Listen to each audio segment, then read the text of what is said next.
कौन नहीं चाहता कि हमारी स्माइल अच्छी हो। टेढ़े मेढ़े दांत या बाहर निकले हुए दांत हमारे चेहरे की या हमारे फेस की खूबसूरती को खराब कर देते हैं। नमस्कार, मैं doctor Juhi Gupta, dental surgeon, Midda hospital Gohana से आज आपके सामने टेढ़े मेढ़े दांतों के रिगार्डिंग ब्रेसेस पे एक छोटी सी टॉक करने आई हूँ। ब्रेसेस जिसे हम वायरिंग कहते हैं, जिसे अलाइनर कहते हैं, जिसे ऑर्थोडोंटिक ट्रीटमेंट कहा जाता है, उसको कब यूज़ करना चाहिए, कब वो ट्रीटमेंट लेना चाहिए, किस एज में लेना चाहिए, इससे क्या क्या नुकसान है, इसके क्या क्या फ़ायदे हैं, क्या ये फंक्शनली भी अफेक्ट करता है या केवल एस्थेटिक ही सुधारता है, इसी बात पे आज हम कुछ टॉक करेंगे। टेढ़े मेढ़े दांत आखिर क्यों हो जाते हैं? टेढ़े मेढ़े दांत हो जाते हैं, क्राउडिंग हो जाती है, जिसे हम कहते हैं क्राउडिंग, दांत एक के ऊपर एक चढ़ जाते हैं, या कभी कभी दांत बाहर आ जाते हैं, दांतों के बीच में स्पेसिंग हो जाती है, गैप हो जाता है, लिप सील प्रॉपर नहीं बनती, मुंह खुला रहता है। कभी कभी हमारे ऊपर के जबड़े के दांत नीचे वाले जबड़े पे ठीक से नहीं बैठते, दांतों के आपस में ठीक से ना बैठने की वजह से ओपन बाइट हो जाती है, डीप बाइट हो जाती है, क्रॉस बाइट हो जाती है, ओवर बाइट हो जाती है।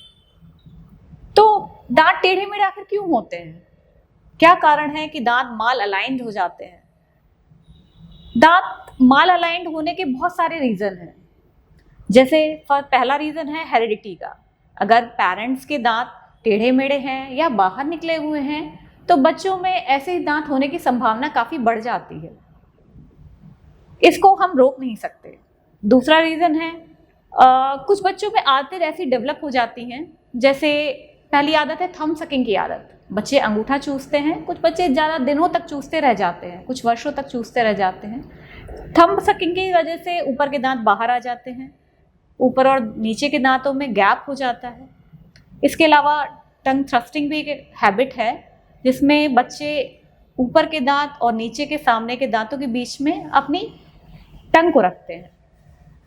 इसके अलावा अगर पेसिफायर का यूज़ बच्चे बहुत ज़्यादा वर्ष तक करते हैं, 3 साल के उपरांत भी करते हैं, या बॉटल फीडिंग बहुत लंबी खिंच जाती है, तो भी दांतों में गैप आ जाता है, दांत बाहर आ जाते हैं। इसके अलावा एक महत्वपूर्ण कारण है बच्चों के दांत टेढ़े मेढ़े होने का या बाहर आने का, कि बच्चों के दूध के दांत अपने समय से पहले गिर जाते हैं या खराब होने की वजह से निकालने पड़ते हैं, या बच्चों के दूध के दांत बहुत अपने निश्चित तय समय से ज़्यादा दिन तक मुंह में लगे रहते हैं। उसकी वजह से भी जो परमानेंट दांत आते हैं, पक्के दांत आते हैं, वो टेढ़े मेढ़े आ जाते हैं। इसके अलावा डेफिनेटली अगर चोट लग जाए तो भी दांतों के आगे पीछे होने की संभावना बन जाती है।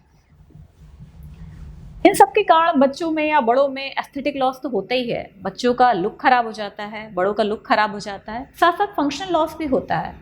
चबाने की क्षमता काफ़ी हद तक कम हो जाती है, कंप्रोमाइज़ हो जाते हैं। तो इसी पे आज हम बात करेंगे कि इसका क्या सोल्यूशन है। इसके सोल्यूशन है braces, orthodontic treatment. Orthodontic treatment क्या होता है? ऑर्थोडोंटिक ट्रीटमेंट में बच्चों के या बड़ों के टेढ़े मेढ़े दांतों को सीधा करने के लिए दांतों पे जो तार लगाया जाता है उसे कहते हैं braces, aligners, orthodontic treatment, wiring. अब हम डिस्कस करते हैं किस एज में लगवाना चाहिए, क्या एज सूटेबल होती है।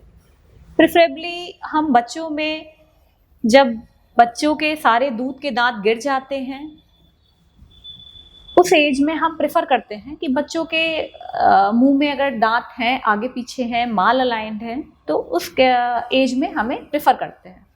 बट कुछ ऐसे भी केसेस होते हैं जिसमें हम छोटी उम्र के दौरान ही प्रेफर करते हैं, जब हमें स्केलेटल रिजल्ट भी चाहिए होता है। हमें ऐसा लगता है कि स्केलेटल रिजल्ट, जो हमारे बोन है, हड्डी है जिसमें दांत लगे हैं, उस पर भी अगर हम प्रेशर डाल के अच्छा रिजल्ट पा सकते हैं तो छोटी उम्र में भी शुरू करने पड़ सकते हैं ब्रेसेस।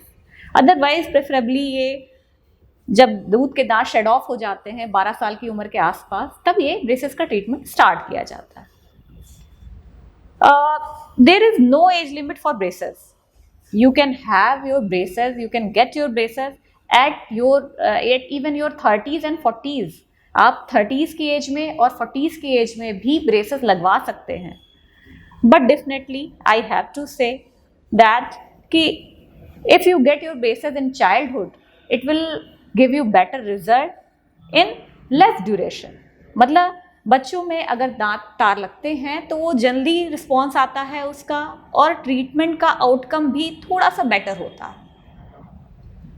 अब हम डिस्कस करते हैं कि ट्रीटमेंट के क्या प्रोज हैं, क्या कॉन्स हैं।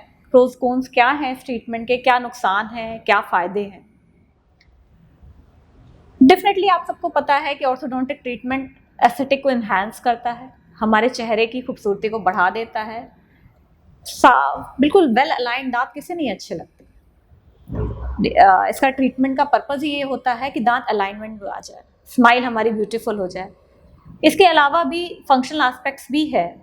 कई बार दांत जब ऊपर के जबड़े के दांत नीचे के जबड़े के दांत के साथ ठीक से नहीं बैठते हैं, तो भी ब्रेसेस के ट्रीटमेंट से हम अपने दांत वेल अलाइन करा सकते हैं।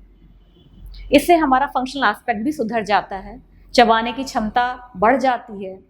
अगर बच्चों के दांतों में या बड़ों के दांतों में स्पेस है, गैप है, तो फूड लॉजमेंट हो सकता है, जिसकी वजह से खाना चबाने में दिक्कत आ सकती है। ये समस्या ब्रेसेस से दूर हो सकती है। इसके अलावा अगर बच्चों के दांत बाहर हैं, बच्चों के दांतों में स्पेसिंग है, माउथ ब्रीदिंग स्टार्ट हो गई है, लिप सील नहीं मेंटेन हो पा रही है, तो ब्रेसेस की मदद से हम दांतों को अंदर करके लिप सील मेंटेन कर सकते हैं, माउथ ब्रीदिंग जैसी समस्या से भी निजात पा सकते हैं। बच्चों के दांत टेढ़े मेढ़े होने से, ऊपर नीचे होने से दांतों में कीड़ा लगने की संभावना बढ़ जाती है। फूड लॉजमेंट कंपैरेटिवली ज़्यादा होता है, क्लीनिंग मेंटेन नहीं हो पाती है, ओरल हाइजीन मेंटेन नहीं हो पाती है, पायरिया होने की कंप्लेन बहुत ही नॉर्मल सी हो जाती है, ब्लीडिंग होने लगती है गम से। ये सारी प्रॉब्लम अगर दांत वेल अलाइंड हो जाते हैं तो ख़त्म हो जाती है। इसके अलावा चबाने की क्षमता में भी देखा गया है ऐसा कि सुधार हो जाता है। कई बार बच्चे जो ब्रेसेस ट्रीटमेंट से पहले प्रॉपर नहीं चबा पाते थे या एक साइड से दांत प्रॉपर नहीं ठीक से बैठते थे, वो ब्रेसेस के ट्रीटमेंट के बाद ठीक से बैठने लगते हैं, तो चबाने की क्षमता भी अच्छी हो जाती है। इसके अलावा ब्रेसेस के साइड इफ़ेक्ट्स क्या है? वैसे तो ब्रेसेस सुरक्षित हैं, ब्रेसेस के कोई भी साइड इफ़ेक्ट नहीं है, बट एक पॉइंट नोटेड है कि ब्रेसेस का ट्रीटमेंट लंबा होता है। डेफिनेटली ब्रेसेस के ट्रीटमेंट का ड्यूरेशन 1.5 साल से 2.5 साल तक होता है। ये पर्सन टू पर्सन वेरी करता है। इस दौरान मुंह में हर दांत पे एक एक ब्रैकेट्स लगे रहते हैं। ब्रैकेट्स लगे होने की वजह से, वायर लगे होने की वजह से क्लीनिंग एफिशिएंसी कम हो जाती है, प्रॉपर दांत क्लीन करने में दिक्कत आती है। ये एक नुकसान है ब्रेसेस का, बिकॉज कि अगर हम प्रॉपर क्लीनिंग उस टाइम नहीं मेंटेन कर पाते हैं तो दांतों में कीड़े लगने की संभावना बढ़ सकती है। दांतों के साथ साथ मसूड़ों को भी नुकसान पहुंच सकता है। तो अब हम प्रिकॉशंस पे आते हैं कि क्या क्या प्रिकॉशंस रखने चाहिए ट्रीटमेंट के टाइम पे और ट्रीटमेंट के बाद में, ताकि हमें कोई वायरिंग से नुकसान ना हो।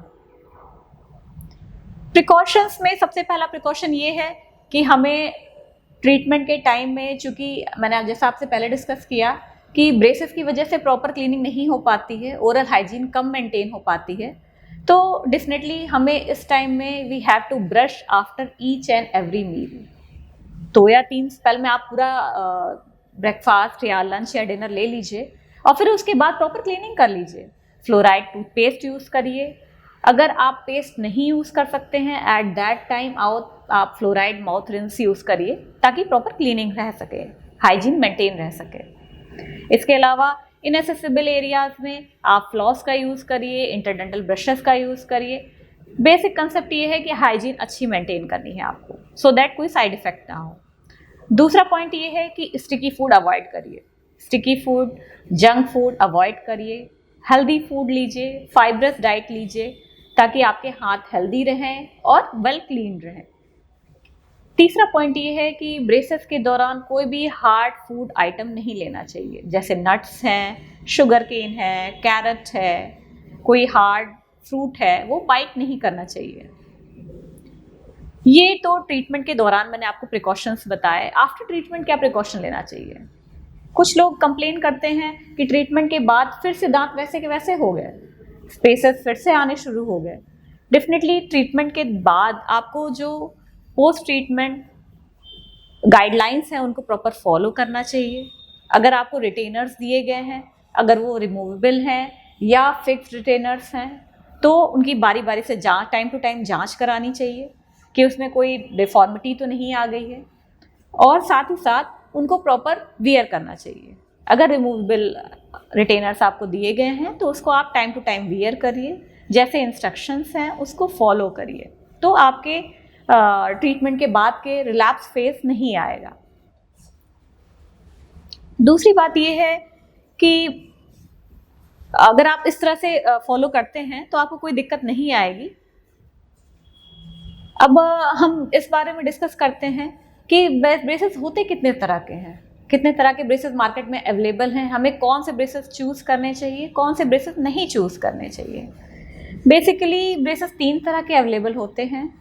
पहला तो मेटालिक ब्रेसेस होते हैं। मेटालिक ब्रेसेस मेटल के कलर के होते हैं। डेफिनेटली इनकी विजिबिलिटी ज़्यादा होती है, दूर से पता चल जाते हैं कि ब्रेसेस लगाए हुए हैं, ब्रेसेस पहन रखे हैं आपने। दूसरे आते हैं सेरेमिक ब्रेसेस। इनका कंपैरेटिवली ये लुक वाइज ज़्यादा बेटर होते हैं, दांत के कलर के होते हैं ये। तीसरे मोस्ट एडवांस ऑप्शन इस टाइम अवेलेबल है अलाइनर्स का। अलाइनर्स आपके कस्टमाइज्ड ट्रे होती है जो आपको टाइम टू टाइम वियर करनी पड़ती है। अलाइनर्स धीरे धीरे करके आपके दांतों का मूवमेंट कराते हैं, और जैसे ब्रेसेस आपको रिजल्ट देते हैं वैसे ही अलाइनर्स आपको रिजल्ट देते हैं। एक बात मैं और ऐड करना चाहूँगी, चूँकि अलाइनर्स में हम कोई भी ब्रैकेट दांतों पे नहीं स्टिक करते हैं, सो दैट आपकी जो क्लीनिंग एफिशिएंसी है वो मेंटेन रहती है। आपने अलाइनर्स हटाए और प्रॉपर क्लीनिंग करी तो जो फूड लॉजमेंट का इशू है, जो साइड इफ़ेक्ट्स हैं, ये आपको फेस नहीं करने पड़ते हैं। तो ये एक छोटी सी समरी थी ब्रेसेस के बारे में, ब्रेसेस के रिगार्डिंग में। कुछ मैं पिक्स भी शेयर करूँगी आपसे ब्रेसेस की, जिससे आप देख पाएंगे कि ब्रेसेस का ट्रीटमेंट कैसा होता है, क्या रिजल्ट आता है, प्री ट्रीटमेंट कैसी पिक्स होती हैं, आफ्टर ट्रीटमेंट क्या पिक्स क्रिएट होती हैं, बच्चों के लुक्स में या बड़ों के लुक्स में क्या क्या चेंजेस आ जाते हैं। इस छोटी सी टॉक के बाद मैं टेक होम मैसेज के साथ आपसे नमस्कार करना चाहूँगी कि braces are definitely safe, they are worth, and definitely we have to go for braces if we have malaligned teeth, protruded teeth, cross bite, कोई भी प्रॉब्लम हो तो आप कंसल्ट करके आप ब्रेसेस को वियर कर सकते हैं। आगे भी इस तरह की वैल्यूएबल इंफॉर्मेशंस जानने के लिए गोहाना मुद्रिका प्लस चैनल सब्सक्राइब करें। धन्यवाद।